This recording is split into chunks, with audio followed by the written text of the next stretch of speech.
Tepat di awal kampanye, Israel melancarkan serangkaian serangan udara yang sangat presisi, menargetkan sistem rudal dan pesawat tak berawak Iran. Rekaman yang dibagikan menunjukkan peluncur rudal, baik yang statis maupun bergerak, terdeteksi dan dihancurkan dalam hitungan detik, bahkan saat beroperasi di siang hari di jalan-jalan Teheran. Ini bukan sekadar serangan pendahuluan. Ini adalah bukti nyata bahwa Israel memiliki kendali penuh atas wilayah udara di Iran Barat. Dari sasaran di padang pasir hingga lokasi di dalam wilayah perkotaan, Israel tidak hanya menggunakan jet tempur, tetapi juga pesawat pengintai tanpa awak yang terbang di ketinggian tinggi untuk memberikan panduan yang tepat. Beberapa peluncur rudal yang disamarkan dengan cermat, bahkan ada yang menyerupai truk kargo sipil, tetap dapat diidentifikasi dan dihancurkan dengan satu serangan. Sementara itu, lokasi-lokasi tersembunyi Iran, seperti yang ada di zona industri, terowongan bawah tanah, atau fasilitas penyimpanan sementara, meledak satu demi satu. Kecepatan dan akurasi serangan tersebut begitu tinggi, sehingga para ahli pertahanan pun mengakui bahwa Israel tidak hanya mencapai superioritas udara, tetapi juga bergerak menuju supremasi udara absolut.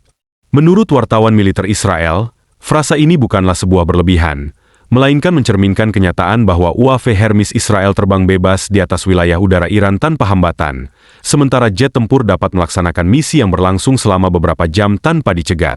Konsekuensinya, dalam waktu kurang dari seminggu, lebih dari 40% sistem peluncuran rudal balistik Iran, sekitar 200 peluncur, hancur atau tidak dapat dioperasikan. Rudal yang tersisa tersebar, kekurangan operator, tidak memiliki waktu untuk pasokan ulang, atau tidak memiliki lokasi peluncuran yang tersisa. Oleh karena itu, serangan balik Iran berikutnya menjadi lemah dan sporadis, dengan mudah dapat dicegat 100%. Namun, kerusakan terbesar yang dialami Iran bukan hanya hilangnya persediaan senjata, melainkan juga pada program nuklir yang menjadi sumber kebanggaan sekaligus mimpi buruk bagi masyarakat internasional yang mengalami pukulan telak. Dua fasilitas nuklir utama di Natanz dan Isfahan diserang oleh Israel dalam serangan udara presisi. Ia menilai bahwa sentrifus pengayaan uranium di Natanz kemungkinan besar hancur total, menghentikan proses pengembangan senjata nuklir selama bertahun-tahun. Namun, serangan ini tidak berhenti di situ.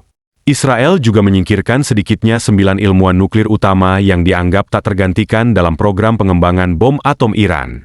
Menurut para ahli barat, Iran hanya memiliki sekitar 13 spesialis terbaik di bidang ini, kehilangan lebih dari 2/3-nya setara dengan kembali ke titik awal, mirip dengan kehilangan Oppenheimer selama pengembangan bom atom pertama pada tahun 1945. Bersamaan dengan itu, sejumlah komandan tingkat tinggi dari IRGC dan militer Iran juga disingkirkan, dengan jumlah yang jauh melebihi harapan awal Israel.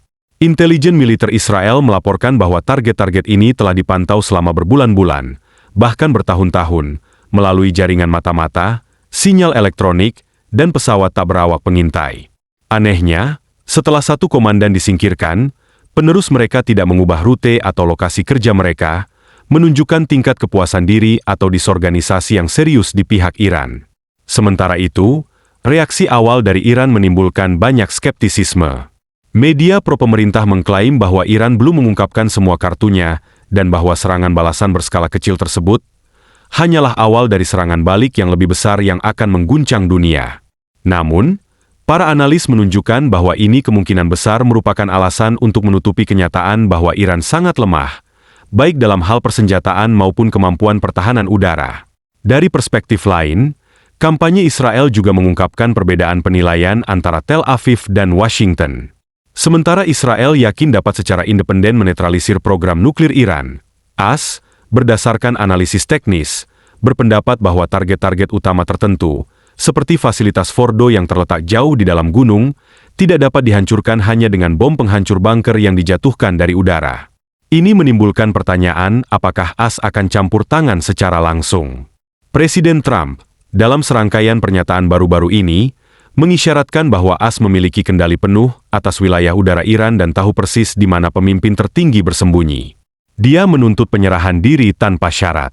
Tidak jelas apakah ini merupakan peringatan atau awal dari kampanye militer, tetapi yang pasti ini adalah sinyal kuat bahwa AS mungkin tidak akan tinggal diam lebih lama lagi. Saat kampanye serangan udara Israel mereda, semua mata tertuju pada respons Iran. Akankah negara Islam ini melancarkan serangan balik besar seperti yang telah diperingatkannya? Ataukah ancaman tersebut sekadar kedok untuk menutupi kerugian yang terlalu besar untuk diungkapkan kepada publik? Dalam beberapa hari berikutnya, Iran meluncurkan sejumlah rudal balistik ke Israel.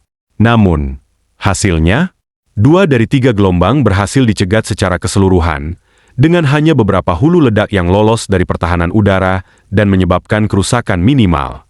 Perbedaannya sangat mencolok. Sementara rudal Israel secara tepat mengenai setiap landasan peluncuran, gudang, dan gedung komando, serangan balik Iran tampak lebih bersifat simbolis dan propaganda daripada militer.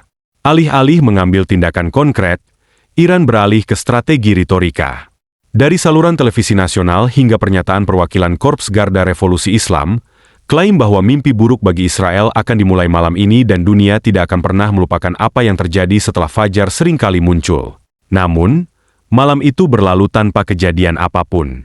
Ini tidak hanya merusak kredibilitas strategis Iran, tetapi juga mengungkapkan kenyataan yang meresahkan. Mungkin mereka kehabisan sumber daya yang sangat terbatas. Menurut para ahli militer, dengan lebih dari 40% peluncur hancur, jalur pasokan terputus, dan sistem komando lumpuh, meskipun persediaan rudal masih ada, tidak ada yang tersisa untuk mengoperasikannya. Dalam peperangan modern, senjata tanpa operator hanyalah besi tua. Ketika ditanya tentang serangan balik yang lemah, media Iran memberikan penjelasan yang agak tidak biasa, bahwa serangan mereka kini dibatasi untuk memberikan tekanan psikologis, dengan frekuensi rendah yang dimaksudkan untuk membuat lawan berpuas diri sebelum melancarkan serangan mendadak. Mereka juga menyatakan bahwa setiap kali warga sipil Israel harus berlindung di tempat perlindungan bom, itu dihitung sebagai kemenangan psikologis. Meskipun argumen ini mungkin terdengar strategis pada awalnya, dalam konteks banyaknya fasilitas rudal yang dihancurkan, banyaknya ilmuwan yang disingkirkan, dan pertahanan udara yang lumpuh, alasan tersebut tampaknya lebih sebagai cara untuk menyembunyikan ketidakberdayaan. Seorang pakar dengan lugas menyatakan, pernyataan Iran sekarang terdengar seperti pembenaran seorang pecundang yang mencoba menyelamatkan muka. Sebaliknya, Israel hampir tidak menanggapi ancaman tersebut. Pejabat militer menyatakan secara singkat, kami tidak akan berhenti sampai setiap ancaman dari program nuklir dan rudal Iran dihilangkan. Beberapa analis meyakini bahwa Tel Aviv secara sengaja ingin mendorong Teheran ke posisi di mana mereka harus melakukan pembalasan untuk memberikan dalih memperluas kampanye, terutama menargetkan fasilitas nuklir Fordo yang terletak jauh di dalam gunung. Disinilah pendekatan AS dan Israel berbeda. Sementara Israel ingin terus menghancurkan Fordo, penasihat pertahanan AS memperingatkan bahwa Fordo terlalu dalam dan Israel tidak mungkin dapat mencapainya secara efektif dengan bom yang ada saat ini. Hal ini menimbulkan pertanyaan, apakah AS akan melakukan intervensi militer untuk menyelesaikan tugas yang tersisa?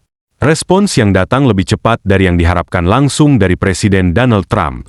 Media sosial tiba-tiba dipenuhi dengan pernyataan mengejutkan. Kami memiliki kendali penuh atas wilayah udara Iran. Kami tahu persis di mana pemimpin tertinggi Iran bersembunyi.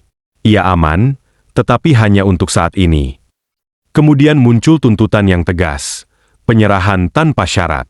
Tidak ada bahasa diplomatik atau petunjuk halus. Ini adalah pesan paling jelas bahwa AS siap untuk turun tangan. Pertanyaannya kini beralih dari, apakah, menjadi, kapan? Jika tidak hari ini, mungkin besok. Hadirnya AS tidak lagi sekadar spekulasi. Serangkaian pesawat angkut militer C-17 Globemaster telah berangkat dari pangkalan di AS menuju Timur Tengah. Kapal perang dari pangkalan Bahrain juga telah memasuki Teluk, memposisikan diri untuk melakukan serangan jika diperlukan.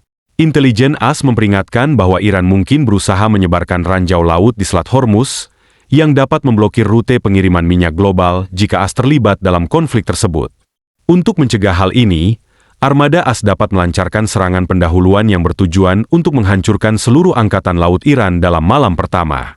Di sisi lain, pejabat diplomatik Eropa, termasuk Perdana Menteri Italia, terus menyerukan solusi damai. Namun, dengan Tel Aviv yang secara sistematis menghancurkan infrastruktur Iran dan Gedung Putih yang menuntut penyerahan tanpa syarat, seruan untuk dialog tampaknya datang terlambat.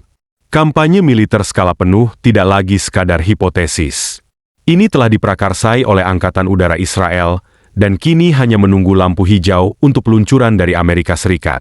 Tidak lagi hanya berfokus pada lokasi peluncuran dan pangkalan militer di pinggiran, Angkatan Udara Israel telah melakukan eskalasi dramatis, meluncurkan serangan langsung ke Teheran, ibu kota yang merupakan jantung politik, militer, dan simbolis Iran. Serangan awal dilaporkan terjadi di bagian timur kota, di mana zona industri utama dan fasilitas pertahanan kritis tersebar di sekitar wilayah Khojiar. Menurut laporan, ledakan di dekat tempat uji coba Khojiar, yang terkonfirmasi sebagai pusat pengembangan bahan bakar padat untuk rudal balistik, menerangi langit malam seterang siang hari. Saksi mata menggambarkan cahaya dari ledakan itu sangat menyilaukan, berlangsung terus-menerus hingga 2 menit, menciptakan kolom api yang belum pernah terjadi sebelumnya.